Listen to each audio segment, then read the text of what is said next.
us to become more like Jesus. And so the fact that Jesus knew his plan and still went through it, shouldn't we be doing the same thing even if we don't know his plan?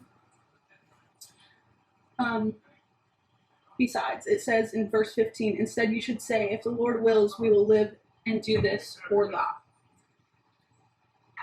Then I also want to talk about giving up or handing over past identities. And so a lot of us, I know at least for me, carry these identities or these labels around with us at life. Like for me, I grew up very, very quickly. Like at the age of 12, I was doing a lot of the stuff in the house, and like my mom was out of the house. My parents got divorced, and so my siblings moved out, and I was the youngest, and it was just me and my dad. And I don't want to go into like too much detail. So if you guys ever want to talk about it or just hear more about it, I would love to share with you guys. Just message me and we can set up a time. Or if you guys just want, I just want to get to know as many people as I can. And anyways, irrelevant. But I grew up really fast, and so I had this identity of no one really cared for me. Like my mom was gone. Not only that, like my dad would leave me in certain places and like just forget to pick me up. And so growing up as a kid, especially in that state and that age, it wasn't a great way to have my mind trained. Not only that, but a few years later, my dad passed away, and it was just like me and my dad and like his girlfriend and everything. And so I pinned myself with no one cares about me and I'm fatherless. And growing up and comparing myself, like I didn't have a lot of the stuff the other kids did. They were like, oh, like when I get married, my dad won't be there. But the Lord redeems and he changes this mindset, and we just have to give it up and surrender it to him. And so he has redeemed that completely for me, because I know, yes, it sucks, but without my dad passing away, I probably still wouldn't know the Lord. And he is so good for bringing me here and bringing me to him, because he is my father now. He's my heavenly father. Not only that, he continues to redeem the words of no one cares for you daily for me. My friends are actually here. They've been here for approximately 3 weeks. Shout out to them for putting up for me with me that long. And also Dylan, because he set up his camera. So shout out to him. Anyways, but he just continues to redeem that word. And he teaches me every day that I do have people that care about me, not just because they're good, kind-hearted people, but they care because they reflect the Lord, and their cup is literally overflowing with God's love, and they show me little snippets of his love daily. Like, they're literally my best friends, and they deal with me every day. Like, I get in my head a lot, and they'll sit with me, and they'll be like, okay, like, these are the lies that the devil is telling you, but like, here's the truth. And that is so sweet. And not only that, but in Ephesians 1, it tells us that we are adopted, which is so cool. Like, the Lord looks at us and he's like, I want you. Like, you are my child. I want to call you mine. He's redeemed. We're redeemed through his blood. And I know this is just a little after Easter, so how cool is that he timed this message for that? But he chose to go to the cross even when he was sorrowful, and he was literally like, Lord, please, like, if you can, take this burden from me. And not only that, but we're sealed with his promise. And just to give you guys some context, I was reading another book just a few weeks back, and it was talking about it, and it was like when they were writing this book, they talked about it, and they were like, the slaves, when they read this, the slaves used to be marked with the symbol of the family that they belonged to. And so the Lord kind of erases that, and he says, you are now sealed with my promise. Like, I call you mine. You are sealed with that. And so it's just giving them a completely new identity and who they actually are instead of who they thought they are. And by doing this, he breaks us down into the best way to where we say, I need your help, and I can't do this without you, Lord. Like, I cannot redeem these own words without your help. Which leads me to the last. Sorry, it just paused. But it just goes back to sitting there and being like, Lord, there's a lot on my heart, and I know I haven't said it to anyone or anything like that, but like, I just completely opening up your heart to him and being like, Lord, I just want to open it up completely to you. And the best example I can think of is, so I have a friend that lives in Nashville. I met her in youth group, like, absolutely fantastic girl. And so one day she called me out of the blue, like probably haven't actually talked to her on the phone in literally a few months, and she was like, "Hey Alex," and I was like, "What's up? Like, what can I do for you?" And she was like, "I just have to tell you something." And so she kind of drew it out a lot. She's kind of just messing with me and everything. But she said that she sat in her car and she was like, I know there's a lot of controversy around like the song Reckless Love, but she's like, I went to Bible study and I remember sliding up on her story on Snapchat literally like a few hours before, and that's how the phone call came. And she had gone to Bible study, and I was like, dude, like, I'm really proud of you for going to Bible study, because she kind of had just slipped off the path. And so I was like, I'm really proud of you for going to Bible study. So she was like, I was heading home from Bible study, and I sat in my car, I heard that song, and I genuinely started crying, Alex. Like, I started bawling, and I cried for literally like 15 minutes, and I just sat there, and I was like, I knew what I had to do. And so that was just the point where she was like, Lord, like, I need you, and I need your help to get back to you. Not only that, so she was telling me about her process, and she was like, it's just something that I genuinely want to be real. And she's like, Alex, like, it's a whole different atmosphere now that I have fully opened up my heart to him. She was like, and she just told me this, and she said, my anger, it's literally gone. Like, there's still some days that I have to work on it, but it's definitely not as bad as before. Not only that, but she was like, all I listen to now is Christian songs. Like, curse words literally make me mad. She's like, you know me, and like, we went to Clemson one time, and she was like, Mo Bamba, that song was it. And if you haven't heard Mo Bamba, it is a song, but not a good one. But she was like, that was it. That's where it's at. And she was like, now I'm literally in my car, my windows aren't tinted, and I'm literally screaming Christian songs. She's like, Reckless Love, that's where it's at. And so she just kind of opened herself up, and she was like, Lord, like, here's what I have.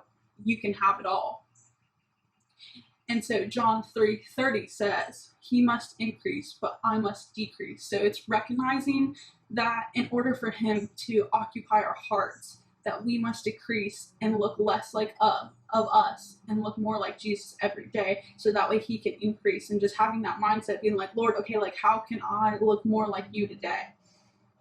And it's a daily decision. Like, the Bible tells us to pick up our cross daily. It is a daily devotion to wake up every morning and be like, all right, Lord, like, you can use me. I'm gonna deny myself. And that is such a hard thing to do. It's so hard. And so it's about surrounding yourself with the right people and devoting yourself, especially using this time. Like, you guys are sitting at home, what better time to get in the word? Like, I sleep in every day, but like, my first priority is getting in the word, because if I'm not feeding myself anything, how am I going to sustain my life or sustain my faith? And that voice crack. I kind of just want to go into Romans 12:1, and there's two things on this. Romans 12:1 says, therefore, brothers and sisters, in the view of the mercies of God, I urge you to present your bodies as a living sacrifice, holy and pleasing to God. This is your true worship.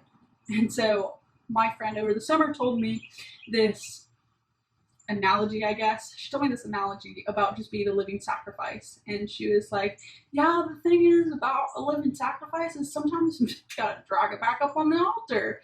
And it's okay if you guys didn't get it, because I definitely didn't get it right away. She said it like 3 times, and the middle schoolers got it before me. And I was like, I'm slacking. But she was like, since we are a living sacrifice, like, we're standing on the altar, or like, I think in her case she was talking about a sheep, and she was like, the sheep is on the altar, but like, since it's living, sometimes it strays from the altar. And so it's about bringing ourselves back to where we need to be, which is great, because there is this thing called grace, and that's what's so amazing about our faith. Not only that, but it's giving up our body. So it's giving up, our body literally includes everything here. Like, my tongue, that's part of my body. So my language, my mind, it's changing our mindsets and our thoughts to focus on him and point back to God, because like it says this is your true worship. And so when people look at you, they're like, oh, she doesn't curse, she doesn't drink.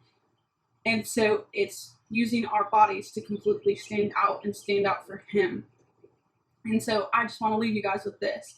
So surrender has the peace you're looking for. And Job 22:21 says, come to terms with God and be at peace. In this way, good will come to you. And so surrendering our thoughts and our feelings and our language to him, good will come to this, and he will give us peace. And surrender means saying yes to him in every part of our life and making personal sacrifices. So it's not necessarily fully cutting off your friends, but it's stepping back and being like, okay, like I can't hang out with you all the time because even though I have good morals, bad company corrupts good morals. And so eventually they'll wear you down. And so it's knowing your boundaries and setting those boundaries. And as you begin to say yes and make these personal sacrifices, it becomes easier. And not only that, it means that you're letting him be the Lord, which means that he is the master of your life and you have nothing without him. Like, I think the book that I was reading that I talked about before, it described it in a way. He's like, Paul writes in a good majority of his letters, like, I'm a slave to Jesus Christ. And I'm finally like wrapping my mind around that. He's not saying that just to be like, hey, like I'm just doing everything like he wants and like I'm kind of just following this dude, like whatever he tells me. He's saying that like he is my master and like without his command I'm not going to do anything. Not only that, like I generally do not own anything without him. And like if you go back, the Old Testament talks about bond servants, and it's not like, oh, like I just want to be held in captivity. It's talking about like I love my master so much, I'm going to pierce my own ear to show the world that I am going to stick with him and be in part of his life. And so that's what we're changing it to. We're changing it and being like, Lord, like I want to be your servant. I want to do whatever it takes. And like without you, I am nothing. Without you, I have nothing. And so lastly, and I really, really wish that we could have been here for the actual render to do this, but since we can't, I want to encourage you guys to pray for each other. So if you're watching this whenever it comes out, I pray that you either text someone or call them or FaceTime them or Facebook message, Instagram, whatever. We have so many opportunities to do it. But either ask for their prayers, or if you're on the phone with them, be like, hey, like, so what can I be praying for you for? And not only that, be like, pray for them on the spot, because that means a lot more than, hey, like, I'll pray for you. But you never know if that person actually will do it. But instead of being like, hey, like I'm going to take the time and I'm going to pray for you and I'm going to pray for you right now. And that's all that I really have for you guys. So I'm going to end in a prayer. And so wherever you guys are again, I just ask you to bow your heads and close your eyes with me. Dear Lord, I just thank you so much for this opportunity. I just thank you so much for being a vessel and just doing everything for your glory. I just thank you for who you are and just for the people that have watched this, Lord. And I just pray that they have open minds and hearts about it, and that they just focus on you and that their mindset is you, Lord. I pray for all those that are struggling, and I pray as we go into the world just to continue to pray for each other. And I just thank you for each and every soul, and that we just continue to strive towards you and have that mindset of, I must decrease, that way you must increase. And I just thank you for all that you do. I thank you for such a gorgeous day, and I just thank you for a blessed night, and just all the amazing people, and just all the relationships we get to build, and just everything that we get to do for your kingdom. In your son's precious and amazing name I pray. Thank you guys for watching. I definitely just smacked my watch against that bench. Thank you guys for watching, and I am here for you guys if you want. I love to talk. I love to get to know people, and I would love to get to know you guys better. So feel free to text me, message me, DM me, whatever floats your goat. Love you guys. Thankful for you. Have a great day.